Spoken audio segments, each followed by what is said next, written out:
Sega's relevance in today's society almost feels as though it's at an all-time high, despite being in the modern games business since the 1980s. Not only have the quality of games they've been producing been well received, but there's something deeper to their global dominance, and it lies beyond games. Things like Sonic the Hedgehog 3 being the second highest grossing video game movie of all time, or partnering with media heavyweights like Netflix and Amazon for their IP, as well as their long-standing foray into comics, music, and more. Part of Sega's success can be boiled down to just one word: transmedia. But who are the people behind the company's strategy to reach an audience beyond games? Well, this man is one of them. This is Justin Scarpone. Justin is Executive Vice President, Global Head of Transmedia at Sega, where he handles all forms of linear storytelling, consumer products, location-based entertainment, and live shows. Prior to Sega, he helmed similar roles at Disney and handled titles like Disney Tsum Tsum, Kingdom Hearts, and Marvel Future Fight. At Gamescom Asia last year, we got the opportunity to sit down with Justin to reflect on Sega's recent work, deep dive into the success of projects like the Sonic film franchise, as well as what we can expect from Sega as they take more and more bets in spaces that grow their audience beyond games. This is the 20M Podcast. Welcome to the 20M Podcast, a show about video games and the people behind them. I'm your host for today. My name is Rino, and joining us alongside me today is the awesome Arief. Hey Arief, how's it going? Hey, I'm doing all right. Thank you for not stuttering when you kind of like introed the superlative around me. So thank you, Rino. I think that's the first time I have not burst out laughing or stuttered or fumbled whenever I add the superlative. This is a rare episode. It's like a rare Pokemon in the series of 20M episodes in more ways than one, because today it's unlike our usual episodes. What we normally tend to do is interviews, reviews, hot takes, all about the games industry. We do our best to try and demystify what it means to build video games and give you all a behind the scenes look. But rare opportunity this time came about for Gamescom Asia this year, where we got to interview Justin Scarpone, who is the EVP, Global Head of Transmedia at Sega. What a mouthful! But he was. No, and Justin is awesome, and but it is like quite interesting because this title is also one of those ones that you don't see that often.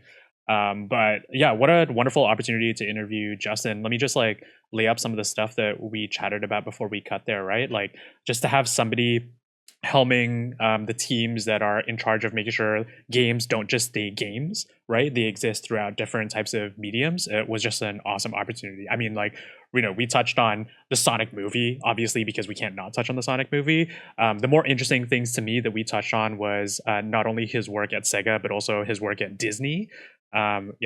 Special note, like for the Kingdom Hearts fans, there's some like funny, interesting Kingdom Hearts moments in this episode too. But then talk about the greater like Sega strategy, because I know we chatted about like Yakuza, we chatted about Persona, we chatted about music, comic books, like movies, TV shows. So this was such a fascinating conversation with Justin, one that I really enjoyed. What did you think, Rina?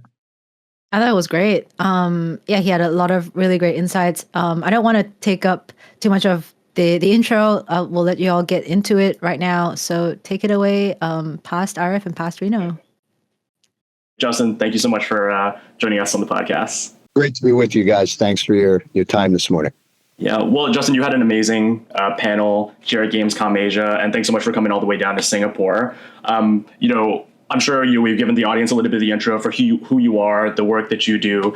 We really want to kick it off with the thing that everybody talks about in games, but also outside of games, which is Sonic the Hedgehog and your work at Sega. I'm just curious, like, what are your reflections on bringing Sonic to the big screen and having this property be not a traditional games property anymore? It's almost a ubiquitous pop culture IP.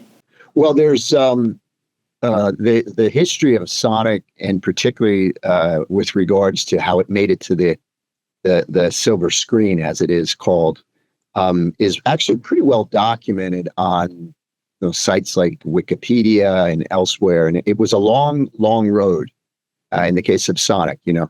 This is a franchise that I think in 2026 will be celebrating 35 years since its first title was launched as a game.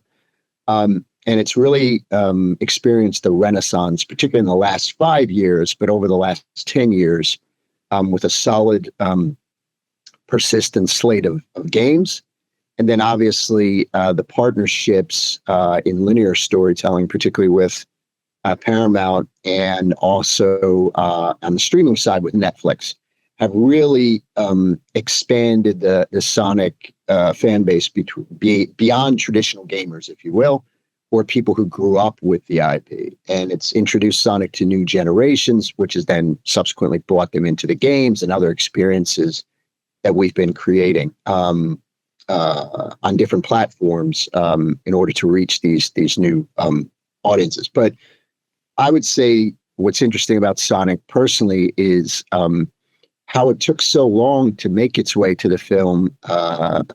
But once everything clicked, you had the right director, the right script, the right producer, the talent was lined up, and you had a group of people who were entirely passionate about the idea. From there, you get to a cadence where our third film is opening in December, and that's 3 films in a little over 6 years, and which is incredible output from a Hollywood studio for a single franchise. And so I think it all require, in hindsight, it sort of required that time, it seems, to get everything aligned. But it also comes from a lot of hard work from a lot of talented people, not just the creative community, but also the people in our Burbank office who really helped trigger this new renaissance of Sonic. And then on my side, I was really curious to see if we could kind of distill some of the amazing learnings that you shared during your panel on transmedia. So in the last few years, we've seen, a big explosion in terms of especially like games going into film, or like properties from other mediums and then going into games. And I think something that really interested me was, something like Barbie and how that's kind of like turned into its own film.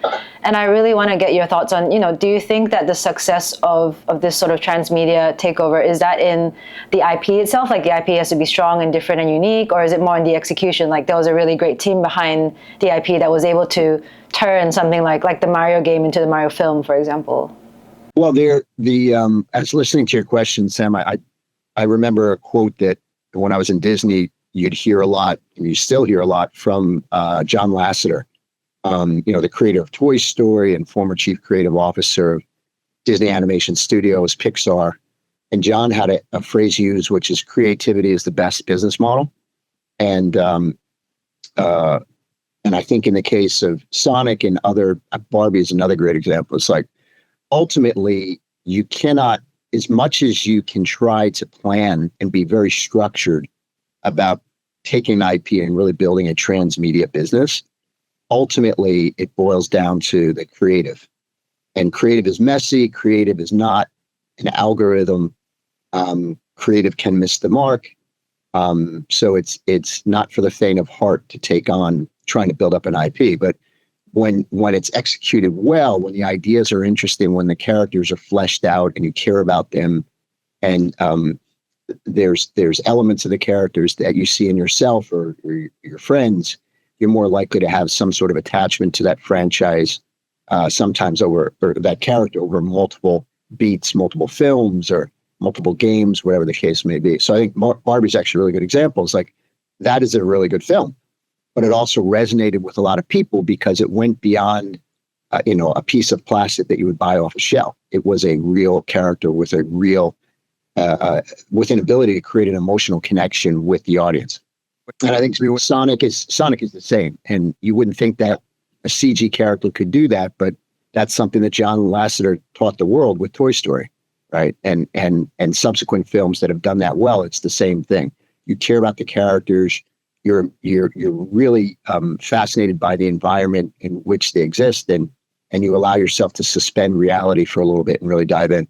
Yeah, I mean, it's funny. We were reflecting on, obviously Barbie is taking over the world, and that's really one of the temple kind of examples there. But it's quite fascinating, Justin. Maybe this is a fascinating one for you because I know you mentioned your time at Disney, learnings from John Lasseter or whatever have you. But I'm curious, coming from a place like Disney, I know you've been in multiple roles beyond that as well. When you got the opportunity to work for an institution like SEGA, what was kind of the first couple things where you were like, hey, all these things that I did at these previous companies, let's go ahead and execute at SEGA? I'm curious if there was something that you immediately wanted to take from previous roles that you were excited to do here in this new role.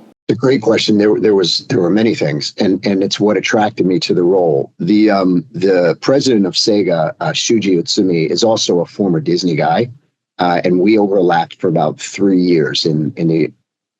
I'm afraid to say, but over 20 years ago, and so our friendship, started at that point. We've remained friends all these years, but when he asked me to come aboard, he was about to take the president role at Sega. And he asked me to come aboard and lead transmedia. It was an easy dinner conversation because he and I understood what it takes to build these type of businesses. And, even though we'd been doing it in Disney in different roles, we understand that it all starts with building an organization that knows how to plan for these things, both from a creative standpoint, but also from an operational standpoint. And he knew that, being in Disney 17 years, like I had been, that not only had I run the businesses that I had run, but I was sitting at the table with people who were running businesses in other industries. And just by sitting at the same table and discussing the same IP and figuring out, okay, you're going to do this, we're going to do this, over the next 5 years, here's kind of what the beats look like. Now, how do we build a lore about these characters that sort of ties into the different beats, so it all sort of connects at one level while maintaining that sort of platform specific competitiveness, shall we say. It has to be a great film, right?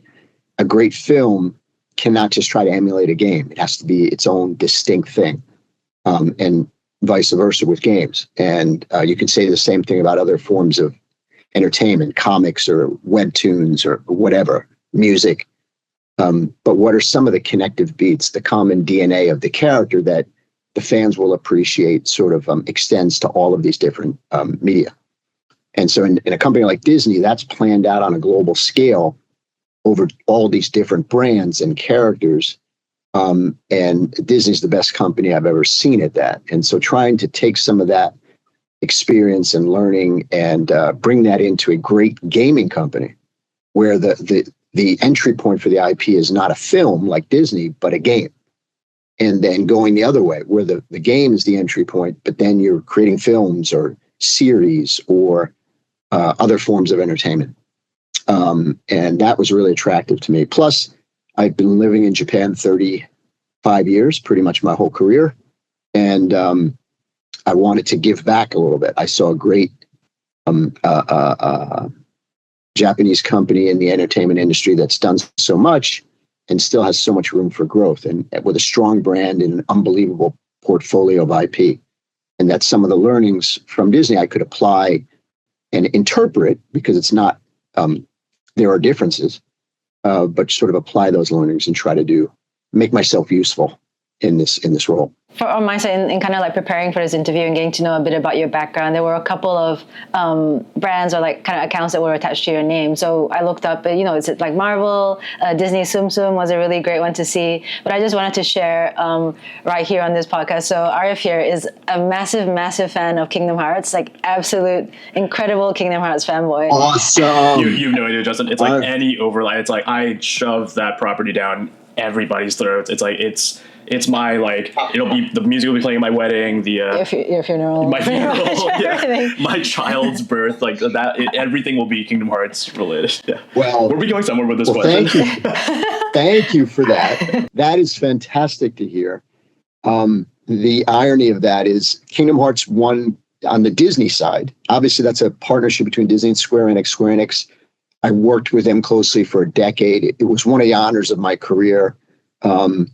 Through thick and thin, it became sort of a real family type of partnership. Kingdom Hearts 1 was on the Disney side led by Shuji Utsumi, the president of SEGA now. And he moved on to other great things. And a few years later, I took over the global Kingdom Hearts business, as well as Tsum Tsum and some other things. So I had the honor to sort of shepherd Kingdom Hearts after 2, when there was this period where there wasn't much development, and sort of create a renaissance for that franchise in partnership with Square Enix and saying, this is too great and too important to too many people. We need to continue this. And we did.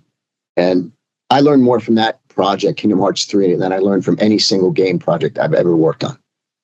because that taught me that games could be emotionally compelling and have a fan base with the same level of passion that, dare I say, a Star Wars or a Marvel has.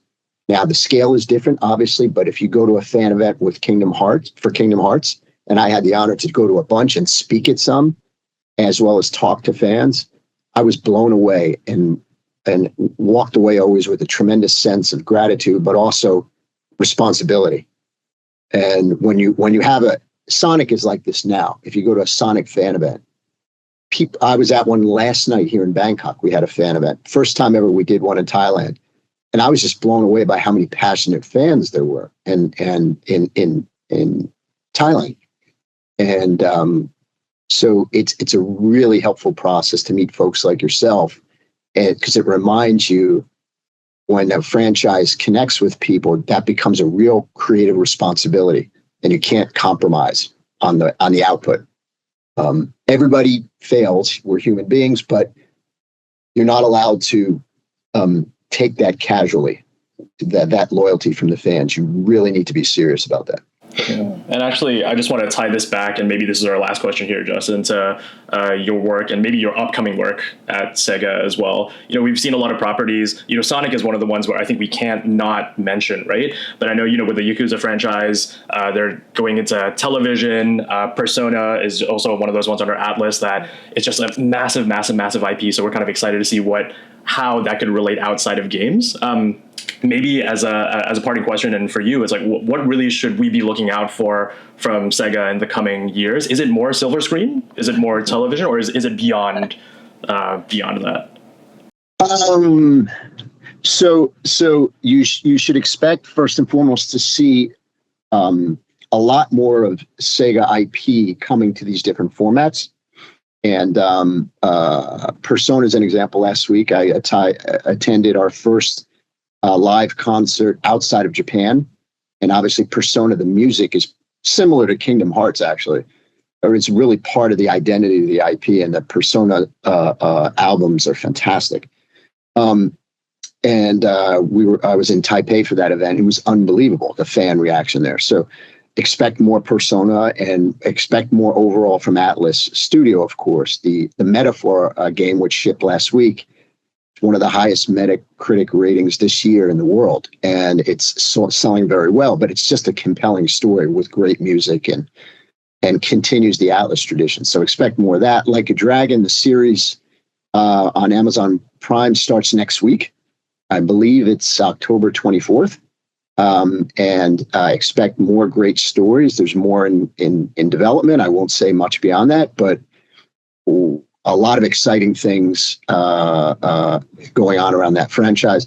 The only other thing I would say is the other IP I would talk to is there's a lot of work, and this has been announced last year, I believe, in projects which we broadly call SEGA Legacy.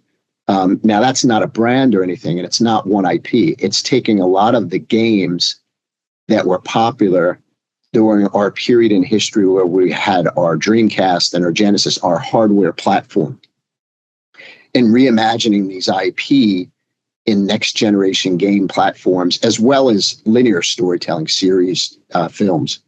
And so you can expect to see more content coming from this stable of IP. We call it sort of our treasure island of IP that, frankly, in the last 15, 20 years, we haven't developed as much with. But right now, there's a tremendous amount of game development and story development in video format happening around these IP, which over the next 5 to 7 years should really, really elevate the SEGA brand and help us reach new generations, new audiences around the world. Welcome back, everyone. Thanks for sticking around and for checking out the awesome interview that we did with Justin Scarpone, EVP, Global Head of Transmedia at SEGA. What did you think, Arief? It was good. Again, like, it's just so insightful to have somebody like that at the helm of SEGA handling those things. But man, what a nice man. Like, he was excited. He was like, you can really just tell that he has a passion. Maybe my favorite thing from the interview is my favorite thing that he said was that when it comes to making decisions at a company like Sega or Disney or these large giant corporations, you really have to treat fans with respect and know that these properties mean so much to fans, right? Whether it be Sonic, whether it be what we touched on a little bit of Kingdom Hearts, like I just love that you have people at those levels of decision making that still make sure that they respect fans and fans' wishes in a way that is just so healthy for the properties that they work on.